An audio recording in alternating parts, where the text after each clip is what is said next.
saludos. Hoy se inicia como cada domingo un compromiso más de nosotros con ustedes. A ustedes gracias por brindarnos su apoyo como siempre en el desarrollo de este espacio Entérate con Mayra. Nosotros una vez más aquí, nuestro querido compañero de labores, don Eli Helliger, y una servidora, Mayra Ogando, aquí pues haremos nuestro mejor esfuerzo por brindarle lo mejor. Así es. ¿Cómo está usted, don Muy Eli? bien, así es. Usted se siente como hoy así como, a diferencia de otros domingos, como muy relax. Sí. ¿Qué usted ha hecho muy que relax. le ha dado ese relajamiento? Bueno, así? aunque muchos dominicanos no lo han percibido, Sí. la entrada del otoño como que ha aliviado un poco la temperatura. Yo pensé que era por la reforma que usted se sentía relax. No. Por las reformas. Tengo una amiga que duerme con 2 abanicos y un aire acondicionado. Y me dijo, Eli, nada más estoy encendiendo los 2 abanicos, o sea, el aire acondicionado. Ya se está refrescando. Bueno, es justo, don Eli, porque esta ola de calor, indudablemente que ha sido terrible. Entonces, uno se siente como que ha trabajado 2 veces, porque es incómodo estar con ese calor, ese caliente, de verdad que sí. Y donde se siente el calorcito es en lo que dijo el ministro de Economía y Hacienda el lunes pasado, en la presentación del proyecto de modernización de reforma fiscal, que viene una reforma fiscal y viene un incremento, alguna gente dicen que es grosero, de los gravámenes que debemos de pagar los dominicanos. Pero yo confío, don Eli, que como es un proyecto que viene del Poder Ejecutivo y que va a ir al órgano que tiene la facultad de conocerlo y hacer las modificaciones del lugar, yo sé que los congresistas van a hacer su mejor esfuerzo y van a contactar a los sectores, a los profesionales, a los expertos en el tema, para que este proyecto sea estudiado de manera profunda, de tal modo que se puedan hacer las modificaciones sin desvirtuar los propósitos que tiene el presidente de recaudar esos fondos para invertirlo, ¿verdad? Sí, hay varios diferentes en los proyectos. bienes y servicios. Yo sé que se va a buscar la forma de que esto sea lo menos lesivos para esos sectores más necesitados. Si no fuera así, pues simplemente cuando lo crea este proyecto del Poder Ejecutivo simplemente se aplica. Si no existiera el Poder Legislativo, que es quien tiene la facultad de conocer y ya hacer los arreglos que se entiendan, porque el presidente puede tener un punto contemplado en ese proyecto mediante el cual ellos entiendan que se puede percibir X cantidad y que este punto sea muy lesivo y que con el estudio y las modificaciones, sin que se deje de percibir lo que se ha planteado en el proyecto, porque se le busque otra vía que sea menos lastimosa, ¿cierto? Así es, sí, hay que reconocer cierto valor al Poder Ejecutivo al proponer esta reforma que venía postergándose por años.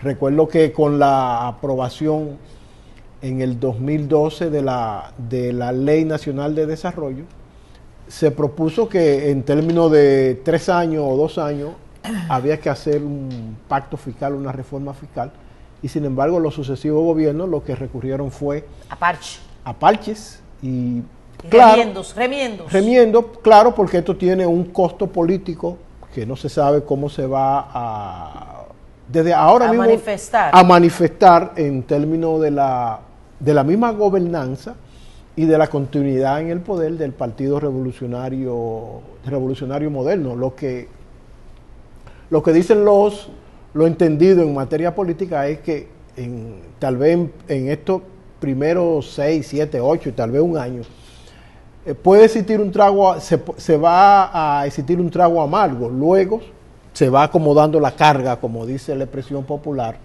caminando se va acomodando la carga y viene la cosecha de los frutos de esta reforma. ¿En qué sentido? Mayores ingresos para el Estado, para la administración pública y mayor inversión en el gasto público. Así que hay que ver cómo se va a desarrollar esto. Yo espero que algunos de estos planteamientos hechos por Jochi Vicente se modifiquen o se apacigüen un poco cuando se dé la verdadera discusión en el Congreso Nacional, donde van a acudir todos los sectores afectados. Sí. Ojalá que la representación popular tenga buenos representantes, buenos defensores en ese escenario que sabemos que muchas veces los legisladores se van por el lado de quien a veces por un hombre hay una figura del hombre de maletín, que son personas que van al Congreso a cabildear proyectos y a cabildear cosas que cabildean. Yo creo que aquí no hay maletín porque el proyecto viene del gobierno y... Bueno, pero puede haber un maletín del sector privado. Ah, bueno. Eso sí. Bueno. Bueno, que ya yo creo que no hay maletín, sino transferencias. Don Eli, y además de todo eso que usted ha mencionado, el gobierno y el Partido Revolucionario Moderno también tienen una gran responsabilidad.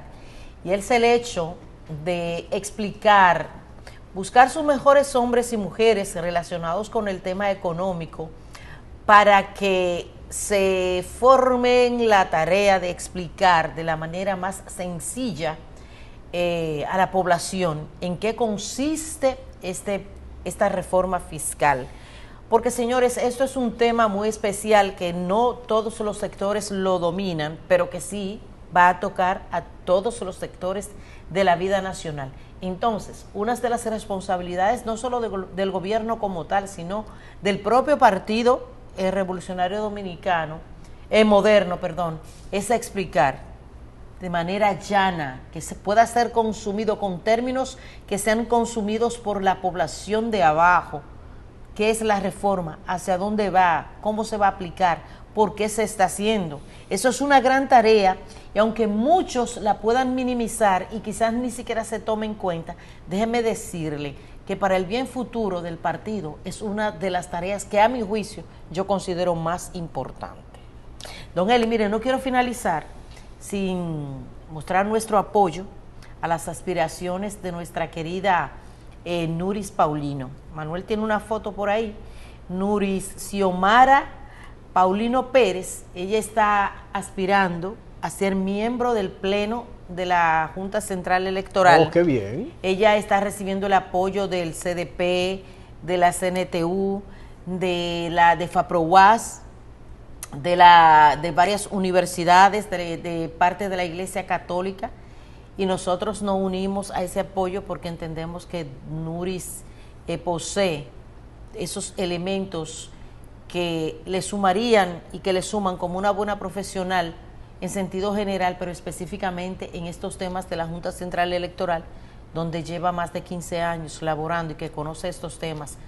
Nuri profesionalmente es una mujer bien preparada, que conoce de estos temas y creemos que tiene la capacidad para que sea valorada y llevada a ser parte de este pleno. Mire, de la Junta Central Electoral. Así es que para nuestra querida Nuris, muchos éxitos, cuenta con nuestro apoyo y desde Entérate con Mayra estamos contigo.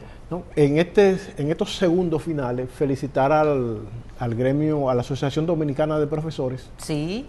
Religió al profesor Hidalgo y... Ganó de nuevo el profesor. Ganó de nuevo y lo más importante de esto es que las elecciones... Eduardo Hidalgo. Sí, Eduardo Hidalgo. Las elecciones se celebraron de manera democrática. Usted no... Tranquila, tranquila. Sin y eso, independientemente de quien haya ganado, eso es un buen mensaje a la nación dominicana de que se pueden respetar las instituciones, se puede ser democrático, y la ADP ha dado un ejemplo de eso. Bueno, ya antes de pasar con nuestro invitado en el día de hoy, que a propósito del tema de reforma fiscal, que más que el doctor Antonio Siriaco Cruz, decano de la Facultad de Economía de la Universidad Autónoma de Santo Domingo, también debemos felicitar a Norberto Ortiz, que fue en representación de la corriente magisterial José Francisco Peña Gómez, esto es afín al PRM, y a Damilka Espinal, afín de la Fuerza del Pueblo, por competir, ¿verdad? Dar la talla con calidad. Y obviamente a Eduardo Hidalgo, como dijo nuestro querido Eli Helliger, por retener el poder como presidente de la Asociación Dominicana de Profesores. De hecho, el propio ministro de Educación, don Ángel, pues le envió una comunicación. Raudo y veloz. Felicitaciones a la que Entérate con Mayra se suma, y que nada, el profesor siga fajado haciendo un buen trabajo, no solo por su clase magisterial, sino por el desarrollo de la educación. Eso es con importante. Buenos aportes. Así es que a ustedes, quédense ahí, que venimos con una entrevista con crema de caché, ¿verdad? Como dice. Así mismo.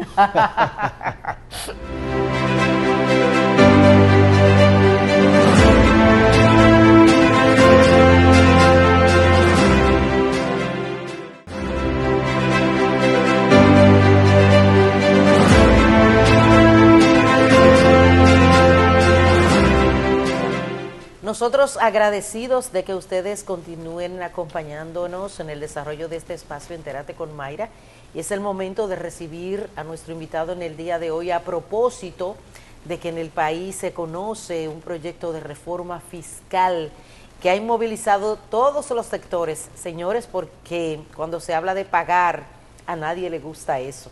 Pero independientemente de que le guste o no, el deber de nosotros como medios de comunicación es tratar de llevarles esa información lo más clara posible, porque la población, que en sentido general va a ser tocada con esta reforma fiscal, necesita conocer de qué se trata esto, a dónde llegar y a dónde no llegar.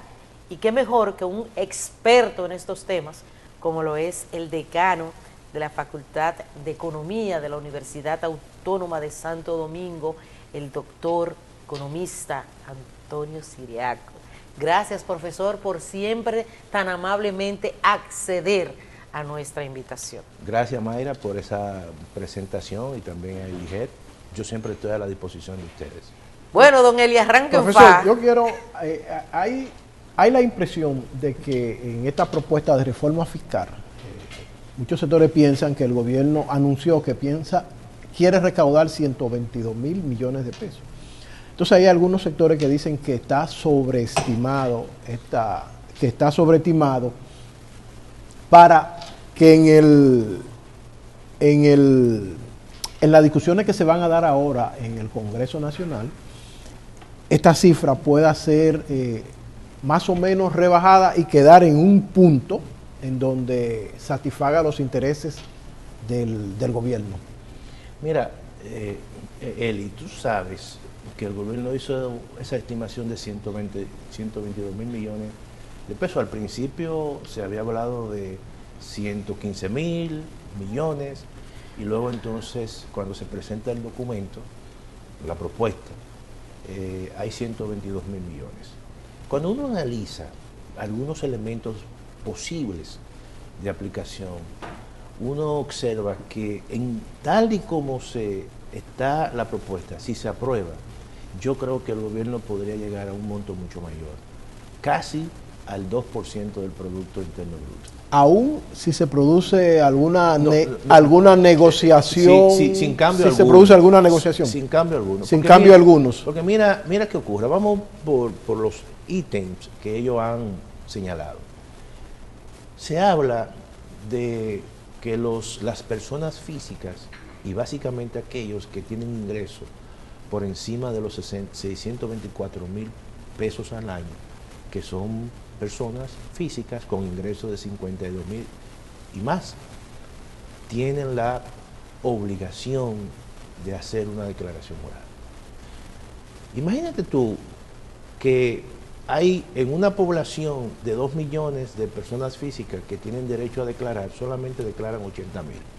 En la actualidad. En la actualidad. Se abre ese abanico y entonces ahí pueden haber una cantidad impresionante de ingresos ocultos que no se declaran, de propiedades ocultas que no se declaran, porque no hay que olvidar que este es un país con salarios bajos. Y hay mucha gente, muchos trabajadores, muchas personas, incluso muchos profesionales que tienen 1, 2 y hasta 3 trabajos. Y solamente podrían estar declarando uno, quizá en aquel donde mayor salario tengan. Entonces, ya hay todo un abanico, vamos a decir, y todo un espacio inmenso que tú no sabes hasta dónde eso puede llegar en términos recaudatorios. Eso es un mecanismo, evidentemente, de auscultar información de tal manera. Un cafecito ahí al profesor. Sí, Mire, muchas profesor, gracias. disfrute de un cafecito ahí, calentito a esta hora de la mañana. Pues Mire sí. ahí, profesores, declaración jurada. Eso es lo que tiene temblando a Claro, muchos ciudadanos. Claro, entonces, ¿Cómo sería eso? ¿Cómo va a llegar? No, Porque entonces, ahí viene el mecanismo. Se ha Eso anunciado, pudiera claro, disparar los ingresos. incrementar Ay. de manera sustancial el impuesto sobre la renta, donde la evasión es la más alta, que es de un 62.5%. Y entonces eso lo han hecho a propósito y parece que va a haber toda una embestida, incluso en términos de fiscalización, auditoría por parte de la Dirección General de Impuestos Internos a muchas personas físicas, ¿verdad?, que están declarados como personas físicas. Entonces, eso es un dato para que la gente entienda. ¿Cuál es otro impuesto importante? Al margen de que han eliminado exenciones como la ley de proindustria, la exención a la industria, a las empresas textiles, a las compras por internet, han eliminado también la famosa exención a la ley de cine, bueno, y se ha sustituido por un fondo. Han eliminado también las exenciones de turismo, en el caso de Confutur. Estamos hablando de que turismo maneja exenciones por los 13.000 millones de pesos. wow. Entonces, cuando tú vas sumando, tú dices, oye, aquí hay un espacio muy grande para que el Estado pueda nutrirse de una cantidad importante de recursos. Y eso sin tomar en consideración algunos elementos que están así escritos en letras pequeñas. Por ejemplo, si tú tienes un certificado del Banco Central, como muchos dominicanos y dominicanas, incluso que lo utilizan como un mecanismo de ahorro, y muchos dominicanos y dominicanas de la diáspora que vienen, y una gran parte de las inversiones están allí, eso te genera ganancias, dividendos. Esos intereses que te generan, antes tú pagabas un 10%. Dice ahora que se va a aplicar el artículo 308 del Código Tributario, donde esos intereses que tú percibas van a cuentas del impuesto sobre la renta. Entonces, ¿qué ocurre? Como tú vas a pagar un 27% de impuesto sobre la renta, cuando te sumen eso al monto que tú recibes, entonces tú vas a pagar no un 10, sino un 27. Te lo están englobando con el pago del impuesto sobre la renta, y las personas físicas ahora van a pagar un 27%. Aquellos que tienen salarios por encima de los 200,000 pesos y están en esa escala. Pero los otros van a pagar un 25%, no es lo mismo pagar un 10 que pagar un 25%. Tú estás pagando ya un 15% adicional. Todo eso son mecanismos que le van a dar al Estado Dominicano más recursos. Pero vamos a entrar ahora al tema quizás que también impacta mucho a los sectores de clase media, que es el IPI, el impuesto a la propiedad inmobiliaria. ¿Qué ha ocurrido con ese impuesto? Ahora mismo, el monto exento, porque siempre ese monto se ajusta por la inflación, anda por los 9 millones de pesos. Cualquier apartamento te cuesta 5, 6, 7 millones. Sin dudas. Entonces, y ahora hace años, con una norma de la DGI, te ha acumulado el monto. ¿El valor de ese apartamento lo determina el propietario o no, te lo determina impuestos internos? Impuestos internos. Entonces, pero además, si tú tienes uno o dos apartamentos, te lo suman, suman, y entonces evidentemente que te aumenta el valor, y como consecuencia, para que cuando tú lo compares con el monto exento, la diferencia sea alta. Pero ¿qué ha ocurrido ahora? Y lo van a indexar el valor Claro, sí, a la inflación, anualmente. a la inflación. Supongamos que tú tienes un apartamento hoy que te cuesta 8 millones de pesos, te lo tasan, perfecto. Uno solo, tú no pagarías IPI, porque el monto exento, ¿cuánto es? 9 millones. 9 millones. Entonces, evidentemente, tú estás por debajo del monto exento. Pero ¿qué ha hecho la reforma? Que el monto exento lo ha bajado Así. y lo ha puesto, obviamente, al valor de la vivienda de más bajo costo, Más bajo que son 5 millones.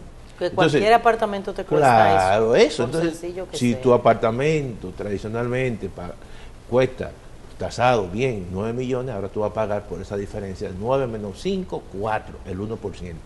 Es decir, ¿Cuánto sería eso? Eso sería el 1% Como de 50.000 pesos. Sería 40.000 40.000 pesos. No es lo mismo tú pagar 10.000 que pagar 40.000. Pero hay ¿Ese pago se hace un solo pago o se puede prorratear? no se puede prorratear. Al año. Y eso, obviamente, cuando tú hagas tu declaración jurada. Entonces, ahora, ¿qué ocurre? Aquí hay personas que, ¿verdad?, viven de eso. Tienen varios apartamentos. Aquí hay muchos dominicanos de la diáspora que han Sí. hecho inversiones en un apartamento aquí, otro apartamento Para allí, vivir de eso, de las para bienes vivir de raíces. eso. Y cuando tú vienes a ver, tienen apartamentos que la suma viene siendo, no sé, uno le costó 9, otro le costó 8, otro le costó... Cuando tú vienes a ver, 24 millones de pesos. Menos 5, estamos hablando de 19 millones. Esa persona va a pagar 190.000 pesos al año.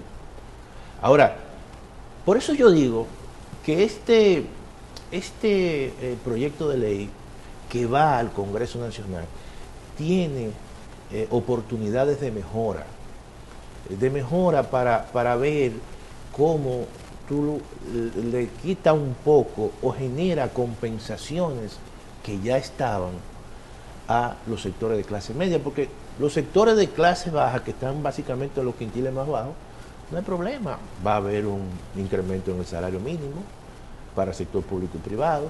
Siempre incrementan las transferencias monetarias del programa Supérate.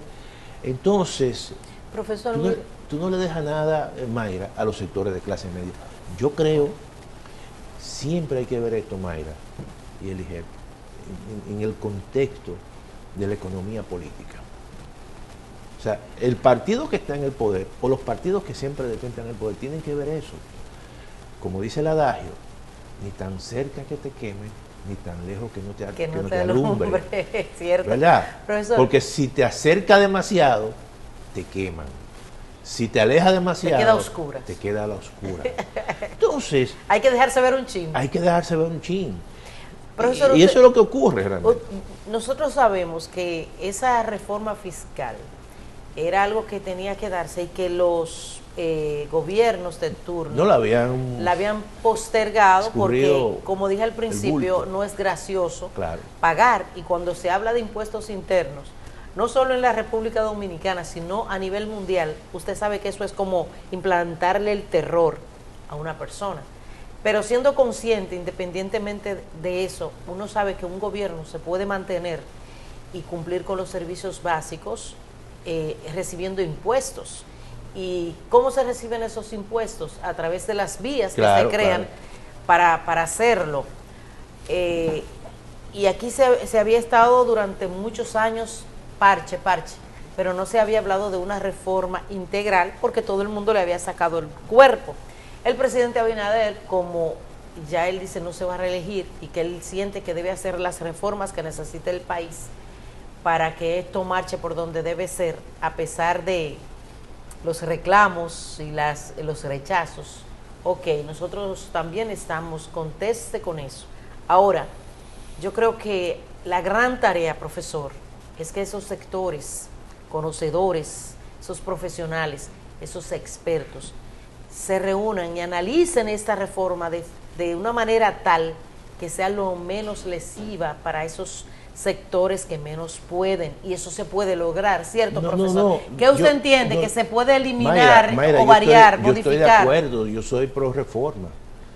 Yo lo que sí digo... ¿Cómo se puede modificar que para mejorar? las reformas tienen que pellizcar a todo el mundo, pero también darle No con el mismo dolorcito. Claro, darle compensaciones a uno y a otros, quizá uno más que a otro. Esos puntitos que usted entiende que se pueden quitar de esa reforma claro, y que claro. no cambiarían. Por ejemplo, hay un elemento importante positivo, muy positivo en la reforma, es el hecho de tú enfocar y simplificar el régimen tributario a el gran, como decimos, el gran sector, el gran tejido empresarial de la República Dominicana, que son las MIPYMES. Y dentro de las MIPYMES, la microempresa representa el 92.2%. Oye bien, de todo ese tejido empresarial. Entonces ahí se elimina el anticipo de las personas físicas. Eso es un paso de avance importante, porque el anticipo, tú le estás solicitando a alguien que te anticipe algo que a lo mejor no se ha realizado. Y eso es importante. Sí, eso es y lo mismo que a las pequeñas empresas, tú dices, mira, dame el 40% y no el 100%. O a las medianas empresas, dame el 100% y el 60% y no el 100%. Eso es positivo, eso ha sido un reclamo importante. Ahora, ¿qué yo, Antonio Siriaco, les recomiendo y hubiese hecho? Yo digo, mira, las compras por internet yo no las elimino. Porque la compra por internet, Eli, han servido como un mecanismo de escape. Mira, eso no es tan relevante. O sea, no es verdad que aquí el hecho de que tú puedas sencillamente hacer compras menores por debajo de los $200, tú vas a generar una competencia desleal. No es verdad. Porque los mismos negocios también han entrado en esa dinámica de compra y venta por plataforma.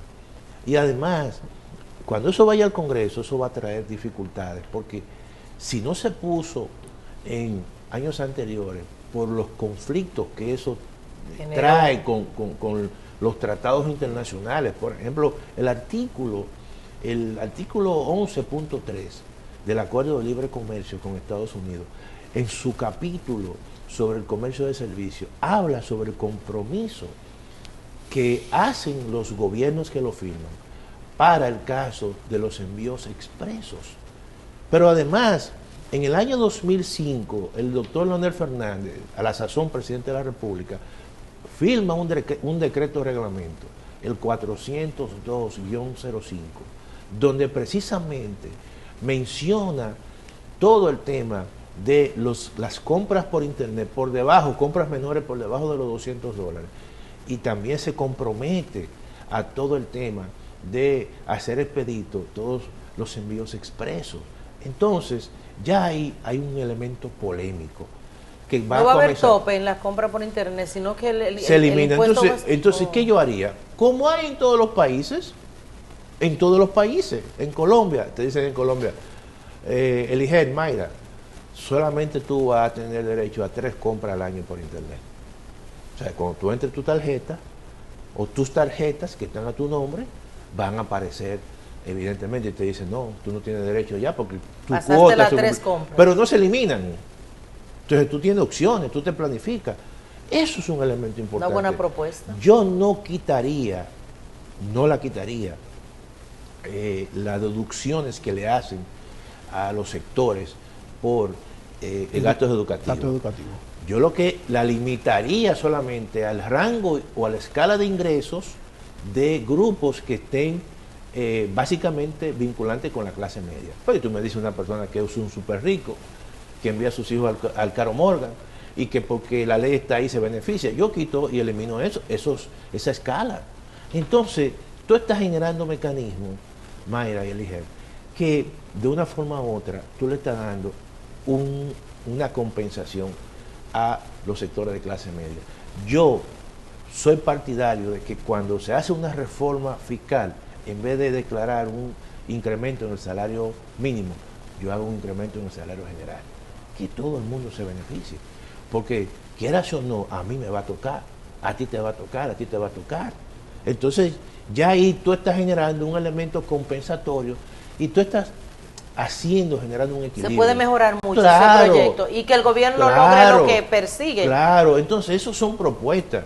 Nosotros como Facultad de Ciencias Económicas y Sociales vamos al Congreso y la vamos a someter a la consideración van de a someter una modificación de ese proyecto. Siriaco, Sí. el gobierno le ha pedido sacrificio a la población con esta reforma y al sector empresarial. Claro.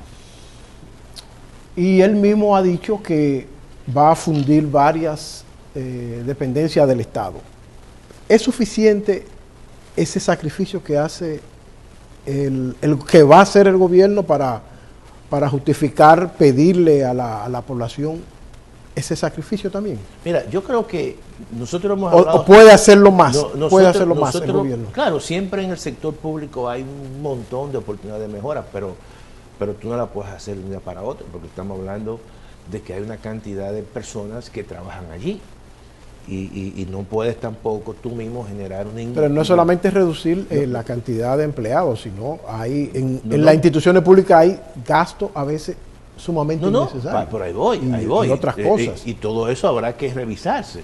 Por ejemplo, tú tienes que revisar el gasto de publicidad, los gastos de viaje, el uso de gasolina, la compra de vehículos. Todos esos son elementos que tú tienes que revisar. Ahora, ¿qué ocurre? Una cosa es que tú puedas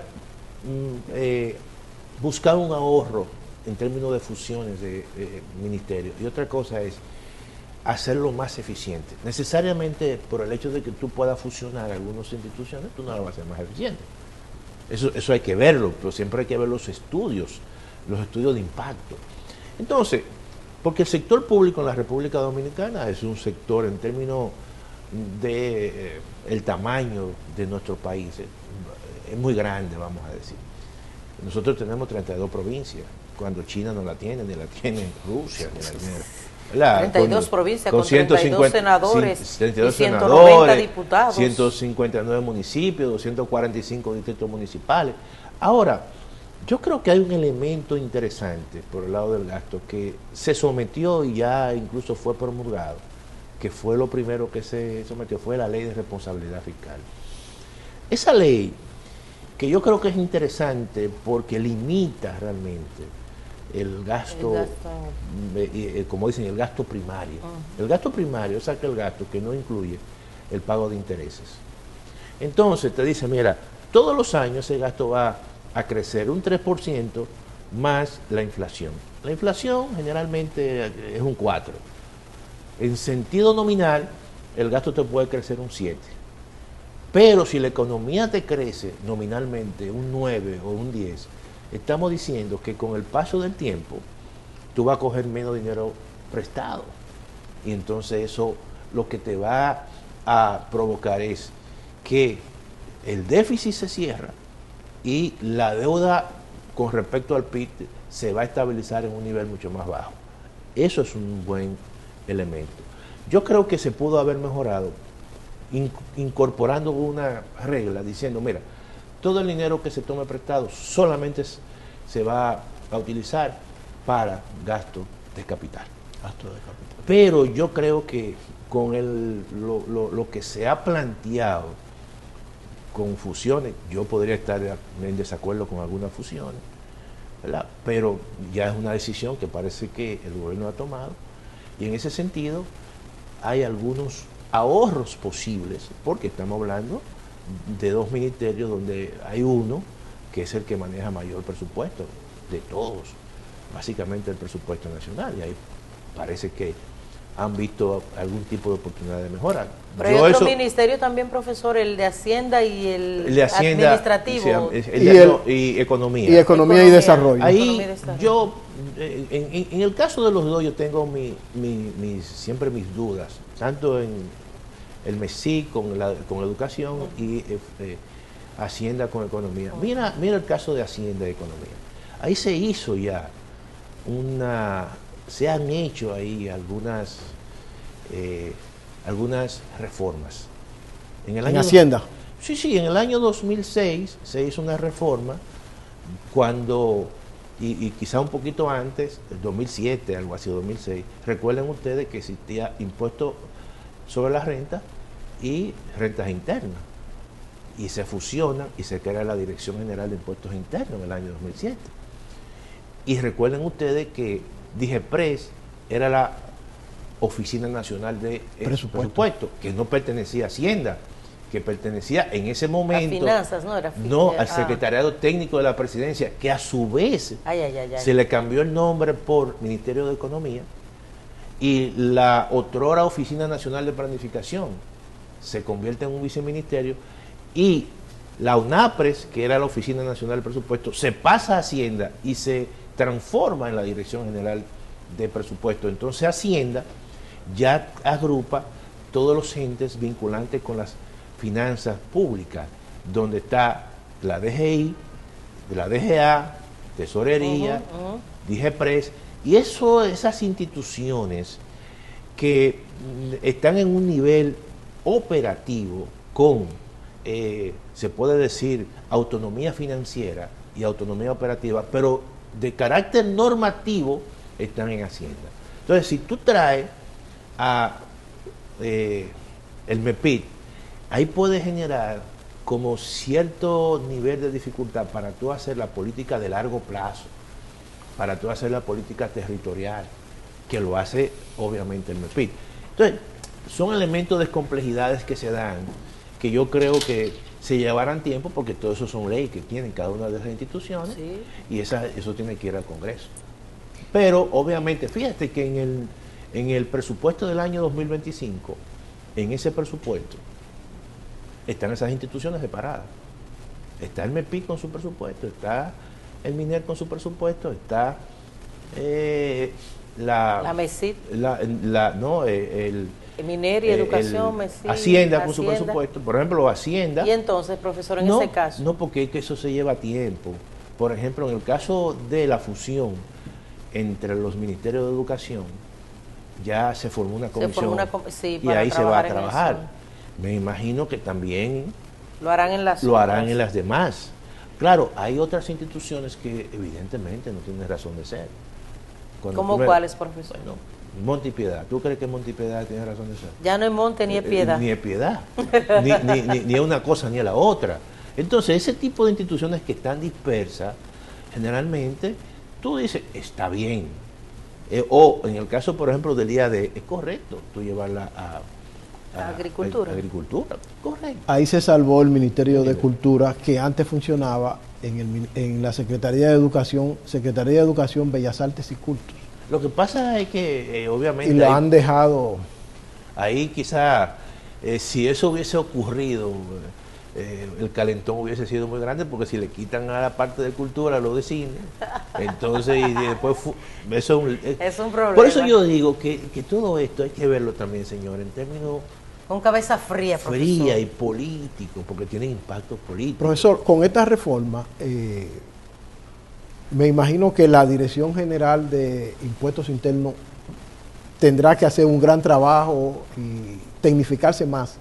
¿Está en la capacidad Impuesto Interno de darle seguimiento a todo esto para reducir la evasión? Mira, eso es un reto.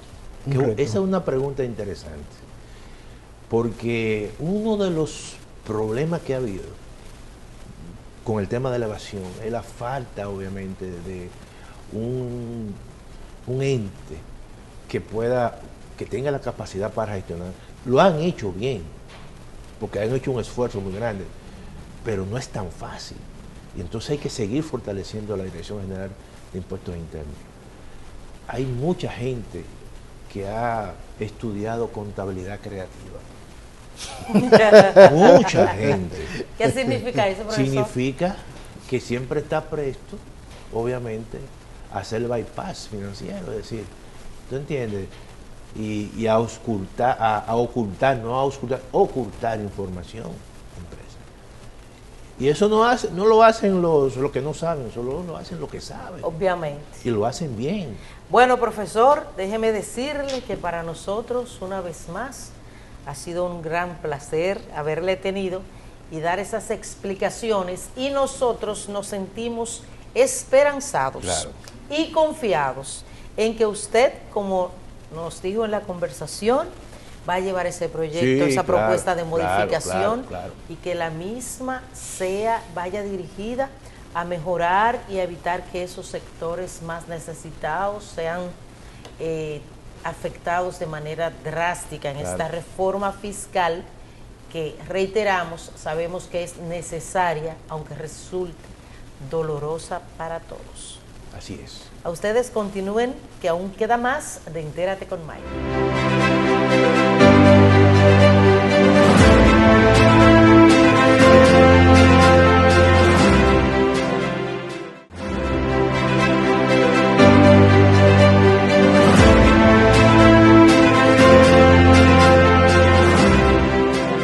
Gracias a nuestro querido doctor, el profesor Antonio Siriaco, por esas explicaciones. Muy importantes. En este momento, don Eli, nosotros vamos a presentar a nuestra querida Sara, que hoy no está en persona, sino que la tendremos a través de un video, porque Sara tenía o tiene algunas encomiendas que cumplir. Compromisos profesionales. Pero no ha dejado de cumplir con este espacio y sobre todo con ustedes, amigos televidentes, donde nuestra querida Sara va a estar tratando un interesante tema migratorio. Saludos, querida Sarita. Saludos, amigos. Soy la abogada Sara Espinosa y hoy les voy a explicar cuáles son los pasos que usted debe dar para reportar su visa americana de turismo perdida o robada. Paso número 1. Usted debe reportar a la policía la pérdida de su pasaporte, indicándole que tenía estampado una visa americana de turismo. Es importante que usted siempre tenga guardado una copia de su pasaporte y visa americana. Así podrá proporcionar datos más exactos en el reporte de su pérdida o robo. Paso número 2. Usted debe enviar vía correo electrónico a la sección consular de la Embajada de los Estados Unidos la notificación de la pérdida de su visa americana, adjuntando el reporte de la policía. Es importante agregar otros datos como su nombre y apellidos, fecha de nacimiento, lugar de nacimiento y una copia de su visa y pasaporte. También especificar si su pasaporte fue perdido o robado y el tipo de visa que tenía estampado. Si usted desea obtener el visado, no debe olvidar que la visa americana perdida o robada no se puede reemplazar, por lo que usted debe proceder a aplicar nuevamente, donde tendrá que asistir a 2 citas. La primera cita es en la toma de huellas o datos biométricos y la segunda cita es asistir a una entrevista consular en la Embajada de los Estados Unidos en Santo Domingo. Si desea más información, aquí te dejo los números de contactos. Don Eli, yo sé que sus tíos, a través de Dominican Network, que se ve, wow, full en los Estados Unidos. De costa a y costa. Otras, claro, y otras partes del mundo, sus tíos allá en Búfalo están disfrutando de Entérate con Mayra. Déjenme decirles, señores, aunque la transmisión oficial de este espacio es los domingos de 8 a 9 de la mañana, gracias a los ejecutivos de este canal, ustedes y nosotros tenemos la oportunidad de ver a Entérate con Mayra en varios horarios. Que se repite en este canal 19, Cinevisión, para toda la República Dominicana. Así es que si usted no lo pudo ver hoy domingo, tiene la oportunidad de verlo en cualquier hora del día, o si no, a través de YouTube. De YouTube. Ahí íntegramente. Ahí sale usted íntegramente, don Eli. Íntegramente. ¿Qué le parece? Muy bien. Como íntegramente, tenemos ahora la sección de Mirla Germán Galvez, y usted sabe que ella va a tratar en el día de hoy, en su sección de etiqueta y protocolo. ¿Qué? Cómo recibir a las autoridades cuando llegan de un viaje. ¡Oh! Qué interesante, bien. ¿verdad? Muy bien, muy Cuando bien. usted llegue de viaje, ya usted va a saber cómo lo va a recibir su empleomanía. Qué bien, qué bien. Ay, bueno. Ay, señores. Así es que nos vamos con Mirla. Adelante. Buenos días, amigos de Entérate con Mayra. Aquí estamos hoy otra vez con ustedes. En el día de hoy voy a darle muy puntuales algunas cosas de protocolo que debemos tener pendiente. Nosotros los que trabajamos en protocolo de eventos, o usted también que tenga una actividad, tenga algunos invitados u otra cosa. Yo quiero aclararles, ustedes saben que en muchas ocasiones tenemos a nuestras autoridades que están fuera del país. Entonces ya en el momento de llegar, ustedes dirán cómo debemos recibirlo. Lo que tenemos que hacer es que conformamos un equipo de protocolo para recibir a nuestra autoridad, que vamos a buscarlo al aeropuerto, o no importa el medio de transporte, si es en carro, un autobús, que vienen de algún lugar lejano. Conformamos un equipo de 3 o 4 personas de las autoridades principales que deben de recibir a nuestra máxima autoridad. Entonces, cuando ya estamos en el lugar, vamos a decir si es en el aeropuerto y esta persona viene en avión, entonces hacemos una línea lineal. Nos ponemos acá de esta manera, pues a la derecha, recuerden siempre, colocamos a las autoridades que van a recibir a nuestra máxima autoridad. Y ya en el avión, cuando van a salir, si hay otros funcionarios que están acompañando a la máxima autoridad, ustedes deben recordar que la primera persona que debe salir de ese avión es el jefe mayor. Digo el jefe mayor, me refiero a la autoridad máxima. Él es la primera persona que debe salir del avión para ser recibido por esta comisión que está acá afuera. Ya luego, entonces vienen las demás autoridades según su jerarquía. También cuando estamos en una actividad en un salón y tenemos una línea de recibimiento, una comisión que está recibiendo a nuestros invitados, esta línea o esta comisión debe colocarse en la cabecera donde será la entrada principal de nuestros invitados. Ahí ponemos esta línea derecha, recuerden siempre, colocamos aquí las personas que van a recibir a nuestros invitados. Entonces, aquí usted le da los buenos días, el recibimiento y el agradecer el que esté presente en esta actividad. Ahora, vamos a decir, hay unos invitados que fuman. Vamos a darle esta recomendación: usted que fuma, usted no debe entrar a un salón fumando. No, si usted está fumando en el momento que ya va a entrar a una actividad al salón, quédese fuera, termine de fumarse su cigarrillo y después usted entra. Lo mismo es que usted está con su cigarrillo en la boca, son partes del protocolo, y usted se pone a hablar con este cigarrillo. No es lo adecuado. Usted primero termine de fumar, entonces después habla, pero no hablando con el cigarrillo en la boca. También no es de buen gusto o lo debido que usted esté en un grupo, en un salón, saque su cigarrillo y se ponga a fumar. No, entonces fuma delante de los demás echándole todo su humo. No. Usted está en ese grupo y quiere hacerlo, entonces usted pide un permiso, le dice a las personas que usted, o no tiene por qué decirle, sino deme un permisito por favor, y usted se retira y se va a un área, porque en toda actividad que nosotros realicemos debemos de tener en nuestro salón, siempre ubicar nuestra área para los fumadores. Entonces esta persona se dirige allá y ahí ya fuma sin tener que molestar a los demás. Ahora usted dirá, tenemos un buffet en esta actividad, es decir, donde usted tiene que pararse a servirse. Y dirá, Dios mío, ¿de qué forma yo me paro? ¿Cómo debo hacerlo? Usted sabe cómo es. Primero vamos a fijarnos si nuestra mesa de buffet está pegada o no a la pared.